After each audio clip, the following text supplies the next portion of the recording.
Shalom, shalom, everyone. Shalom. Yes, welcome to the channel, guys. We are Journey with Us, family of 7. And yes, today in this video, we're going to be talking to you guys about something, or I'd say reacting to something that we recently ran across. It's a video talking about a lot of good points. So stay tuned, guys. Just make sure you leave your comment below and let us know what you think about what she's talking about.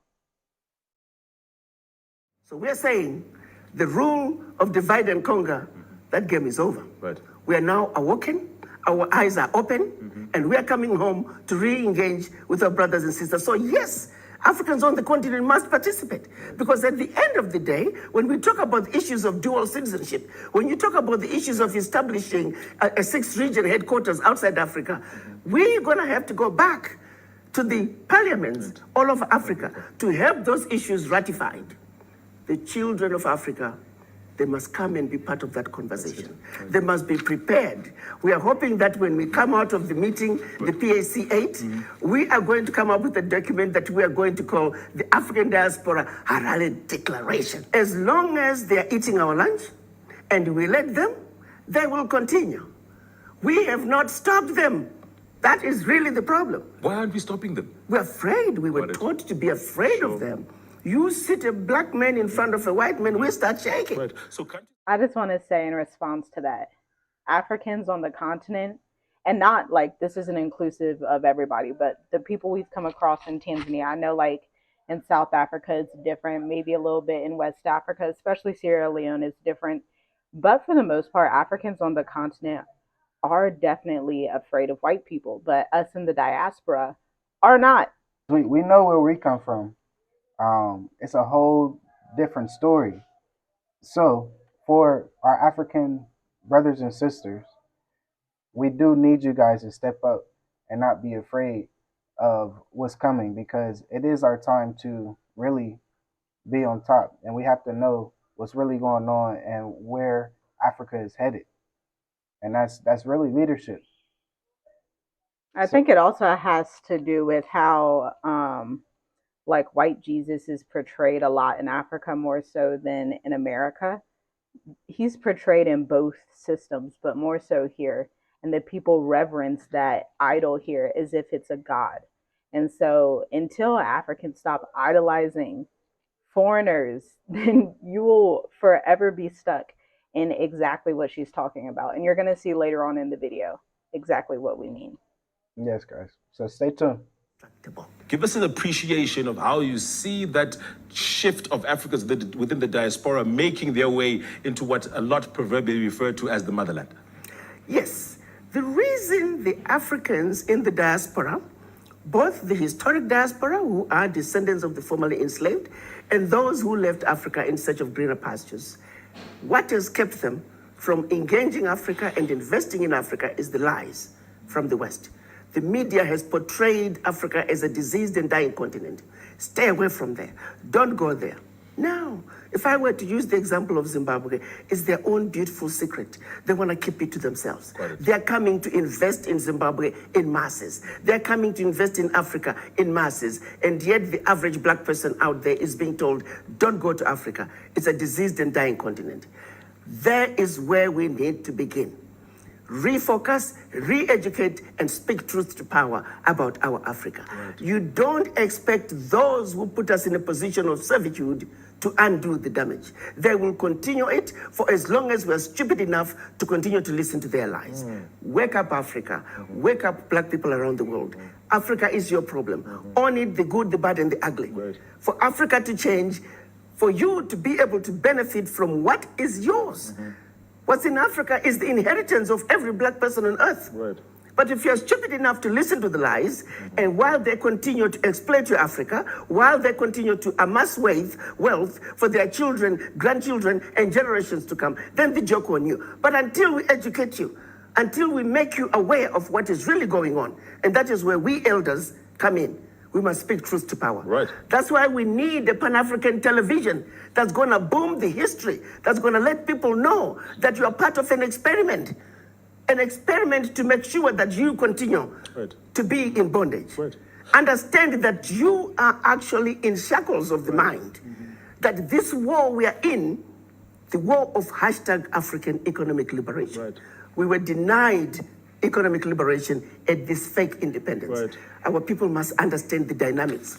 That the systems that are in place, the World Bank, IMF, the Bretton Woods institutions, we must fight and push for them to be dismantled. Right. Because they never included Africa as part of their success is based on the failure of African nations and other developing nations. Right. So why do we participate? Why do African ministers of finance even go to Washington? Right. So I'm saying understand the systems, Right. the financial systems, the trade systems, Right. the UN. Those systems are not for us. Right. They must be dismantled. Right. Let's not participate in them. Yeah, so like she said earlier, like she was saying, you really have to come home to understand Africa. You cannot understand Africa if you're not here. If you're not moving around and know the systems here, it's going to be a hard time to understand what's going on.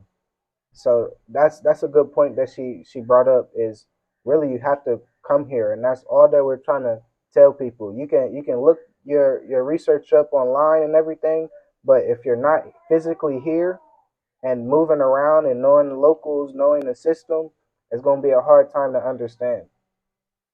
And then for our continental brothers and sisters, you have to stop wanting a seat at the table. That's a phrase we use in America, which basically means you want like to be invited, you want to integrate into the UN and all of these things. It's not time for integration. It's time for separation. It's time for Africa as a whole to be on its own, to stand on its own 2 feet, to develop systems, entrepreneurship, and all the good things that come with that, so that our communities can thrive. Because when we're dependent on the West and when we're always seeking to, get a handout from them, then that puts us by default on the bottom and they're at the top. Yeah, When Africa is the most resource rich, people rich, just rich in general, abundant land on earth. exactly. Separation is growth, and this is time to grow. That's Like true. really, it's really time to grow. Like it really is. So every system that is in place is really not for us as Africans, as the people, as Bantu people. It's not for us. It's just it's not for us. Everything that they do is for them. Just the way just everything that they eat is really not for us, our melanated people. So you really have to think about that. Position in that regard when it comes to raw materials leaving the African continent. I understand that also within Francophone countries, I think Ivory Coast and I forget which other one, have also limited cocoa being given to, I think, Belgium or Switzerland, but either one of the two. It seems as though that there is a resurgence of the Renaissance, if I could call it that. There is Hershey City in Pennsylvania. There is what's that city in the UK? I forget the city. Both cities are built out of cocoa out of West Africa. Right. Where is that cocoa city in Africa? Spirit that led us to an independent Zimbabwe, the same spirit that led us to an independent Namibia, independent Mozambique, independent Angola, independent Algeria, Mauritius, you name it. Right. That same spirit must be awoken. We go to the next phase of our war. We no longer need bazookas to fight this war. Right. This is a war of the mind. This is a war of enlightenment. This is a war of understanding what is really going on. The question is, how well do you love your children? How well do you love your grandchildren? Do you really want to leave this world the way it is for them? Right. If you love your children, next time you go into that boardroom and you're in a position of power, speak up. You are not speaking up for yourself. You are speaking up for your children and generations to come. That is the spirit that we need. Right. That is the kind of war that we are fighting. It is a war of And the we mind. hope we'll find. Yeah, you guys heard her. Man, just like we said earlier, these resources here in Africa is very important. And we don't understand, most people don't understand, how is there a whole city in Pennsylvania full of cocoa, but here in Africa is not. And this is where they get the cocoa. So we really got to start stepping up and protecting the resources here in Africa.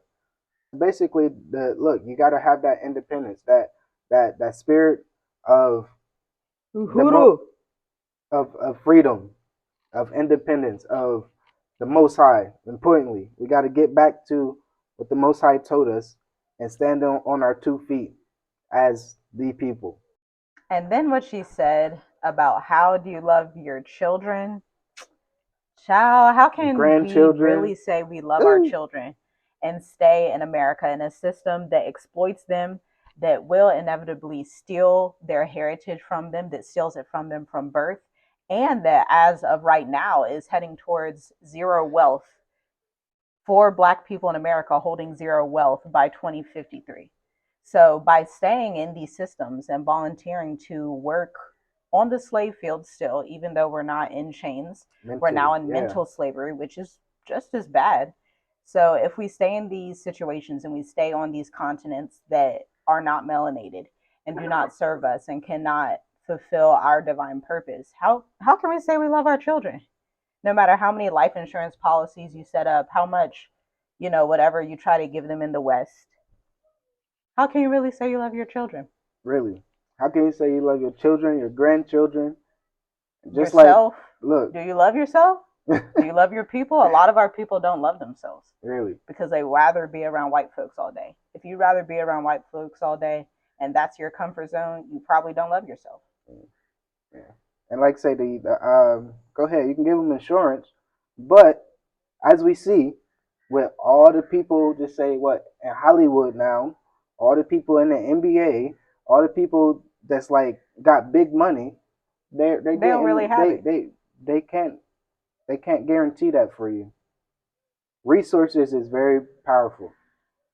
And then money is not the only resource. Like if you don't have free time, if you go outside and you can't see like fruits growing on the trees and you got food that's crazy and GMO and you're just sitting up there like, all right, everything's good. That's not It's not good. good. If you don't have land that you can inherit and then pass down to your children, not good. If you're paying taxes, like crazy taxes, American taxes, Americans know what we're talking about. American taxes. Taxes in Africa are nothing like America, like nothing. Then we have the house eviction problem, crisis right now. And so you really have nothing to lose Man, yeah, because it's a you've already lot. lost it all. It's a lot. You really look. You gonna either get burnt by the heat there, the new sun, um, or you gonna have no power. You already have no power. Yeah. You just go to the polls and think you do. And they give you two Ooh, options. And you're like, oh, we have power. But it's like, ooh, you really don't. They gave you that's both deep. options. That's literally that's like two meanings. I know you're talking about the polls like voting, and the polls like electricity. All right, guys, look, we got one more clip to show you guys, so stay tuned because this is very important. It talks about how we can like grow as a people. Appearances, again, NATO is in full force. If I was at a luncheon, it was a program about the AFCFTA during my tenure. During the lunch break, this will underscore to you the problems within the AFCFTA and the implementation. Right. I was sitting at a table with 10 other ambassadors and ministers. And one minister very casually said, you know, this AFCFTA, if we don't get authorization from France, it's never going to work. Right. And I was expecting them to say, what are you talking about? Everybody was in agreement. Right. I was shocked. Everybody was in agreement that if France does not approve its implementation, it's not going to work. Case of Africans within the diaspora. Tell us a bit about how that economic inclusion will take place, but more importantly, under the concept of the sixth region, so that they too can have a firm footing within economic development. Yes. Final remarks. Also goes back to our understanding of the issues. Most people are not even aware that the African Union defines sixth region as all people of African descent living outside Africa. In 2002, when AU was transitioning from OAU into AU, the heads of states included the sixth region as part of the AU constitution. The ball is now in the court of the African diaspora to then organize and come up with a document that you can present to the African heads of states to make sure that when it comes to those contracts that are deemed international, It is only fitting, it is only right, it is only fair that they look to the children of Africa first. We as Africa are the only continent that looks to outsiders when it comes to development. Right. Chinese people don't look outside. Europeans don't look outside. No other countries look outside except Africa. The reason the African heads of states are looking outside is because we, the African diaspora, are not organized. We are not united. So we are saying game is over. April this year, the president of Zimbabwe has agreed to host a conference that's going to put an end to the plight of children of Africa in the diaspora. Right. The Pan-African Congress #8 is going to be hosted right here in Zimbabwe. Right. The big house made of stone, the house that used to host the children of Africa, right, where they felt comfort, where they were protected. Once again, the big house made of stone, right, is going to call upon the children of Africa. They are going to be arriving in Zimbabwe in masses from all over the world to put an end to the outcry of the children of Africa, descendants of the formerly enslaved. All they ever wanted, right, when they were captured while fetching firewood, right, when they were captured while fetching water, when they were captured while visiting grandmother, all they ever wanted to do was come back home. For over 400 years, nobody has listened to their cries. Well, President Emerson Mnangagwa has heard their cries, right, and we will meet here in Zimbabwe, and the story of over 400 years is going to come to an end. The ball is in our court as the African diaspora.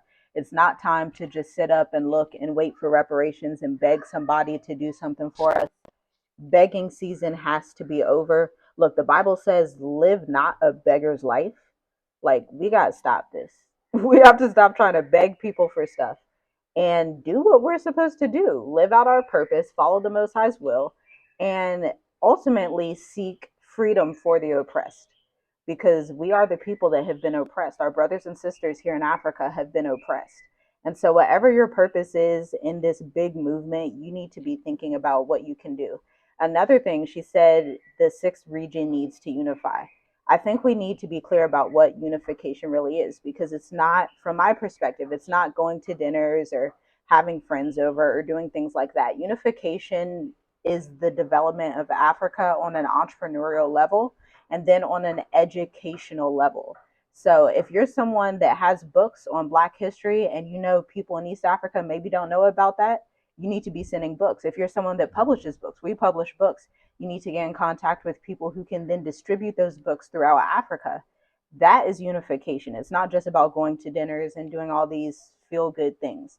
There's actual action steps that need to be taken. And then from a business mindset, that's connecting with entrepreneurs in your field throughout the country, throughout the continent, to see what needs to be developed, where the gaps are, what kind of logistical steps we can take to bring forth freedom to the continent. Because right now, from what we see, the continent has a huge problem with customer service, logistics, what else? Management, yeah. Marketing, yeah. Management, a lot of the operational sides of things, which those of us in America and that are from America, if we would just strategize and get what we know out to our brothers and sisters on the continent, then they would be able to use those tools to develop and expand their businesses.